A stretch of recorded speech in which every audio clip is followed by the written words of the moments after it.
sort of close marking of the patient. A lot of close marking. Let me also say, and that's the practical aspect, if I have to come to a dot center, that's where TB is handled. And the dot center is maybe in a secondary health facility, like almost, or a primary health facility. And the place is far from my house. I have to maybe spend maybe 300 naira to go and get the drug. The drug itself is free. But the question is, I cannot afford to spend this amount every day to come to the hospital to get this drug. Remember, if the person has active TB, the person is probably not at work at the same time. That was what I was about to say. What hope for a normal life for this person? They'll just tell you at work, please, can you take care of yourself while this thing is on. If it's a responsible working place, they still give you whatever you earn. If it's not, you know where we are, the economy we are, they just lay you off quietly.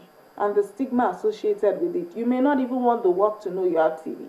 So you just take some time off work. So it's a problem itself to come every day and get the drug. So some people can't comply with dots. And they try to look at other ways, okay, can you bring a family member we can trust, that would observe you at home and ensure, but all of this has its problems. Because when you as a health worker give the drug, then you are sure that the person has taken it.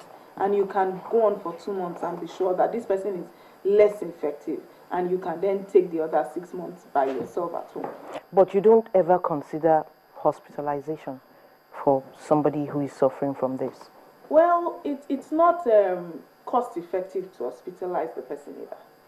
This person is otherwise well, apart from the fact that the person has to take his drug.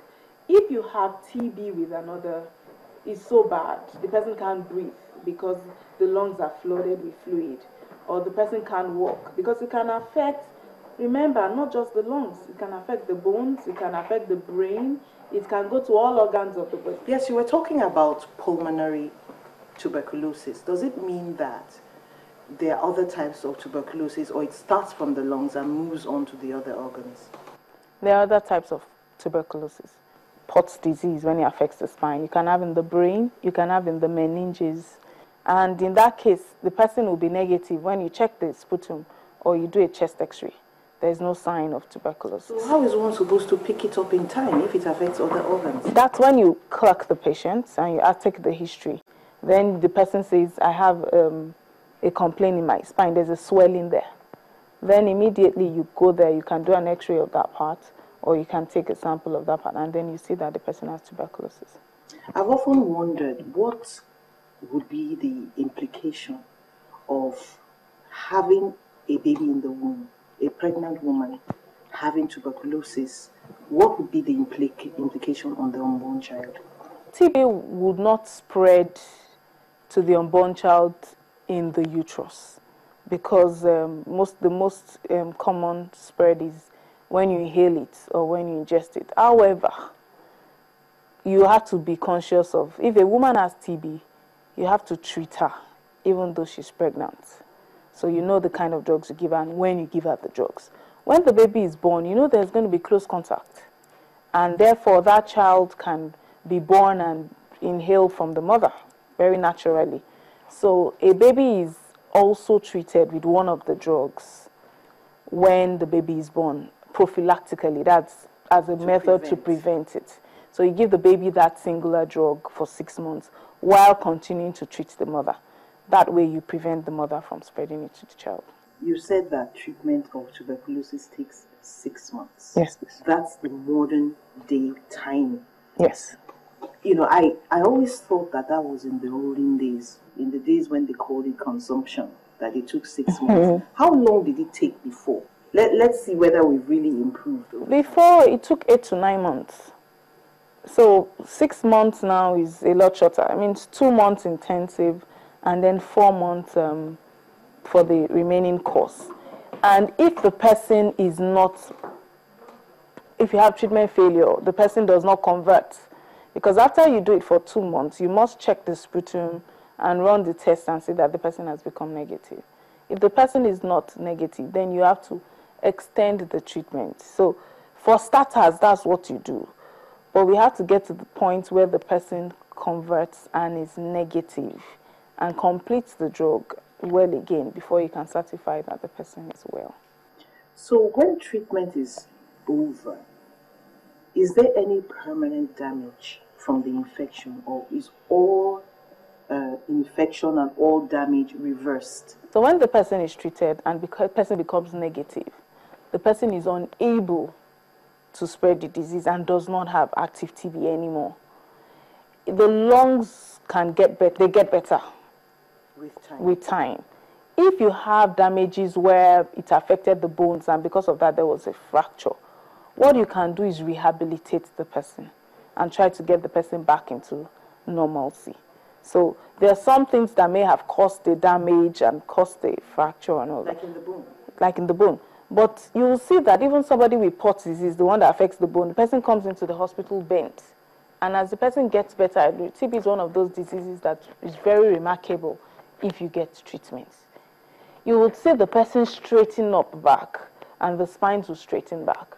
And the person can actually get back into whatever they were doing. So that's why it's not a death sentence. You have tuberculosis, have the education you need, use your drugs, get well, and you can get back to whatever you were doing without being at risk. However, relapse could occur in people that are not properly treated or who get exposed again. And that's where the resistance comes. Yes, who gets exposed again or gets exposed to somebody that has resistant tuberculosis. The person can get it again. Understand? Yeah. There's a vaccine for tuberculosis, and it's usually given to babies. Yes. How is it that people are still getting tuberculosis when there's a vaccine? Does it have a lifespan? Does it need to be renewed? Or is it,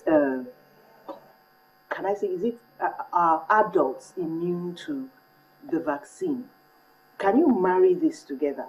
Shouldn't we have eliminated it by now? Okay, so many times when we give a vaccine, what you're trying to do is expose the body to a small dose of the problem so that the body can then develop immunity against it when next it when next is in contact with such a disease.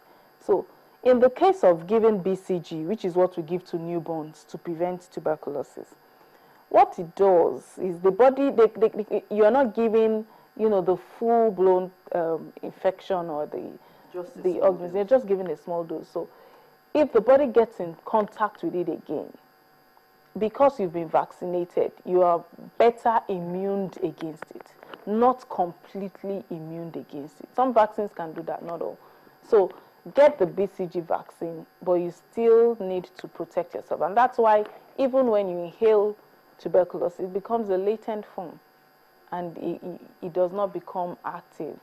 But you have to now protect yourself by keeping your immunity up to prevent it from becoming active. Thank you so much for all this information. Thank you for coming for the program. You're welcome. You're welcome. We've come to the end of the program. I hope you enjoyed it. Have a pleasant day. I am Mary Alale Yusuf.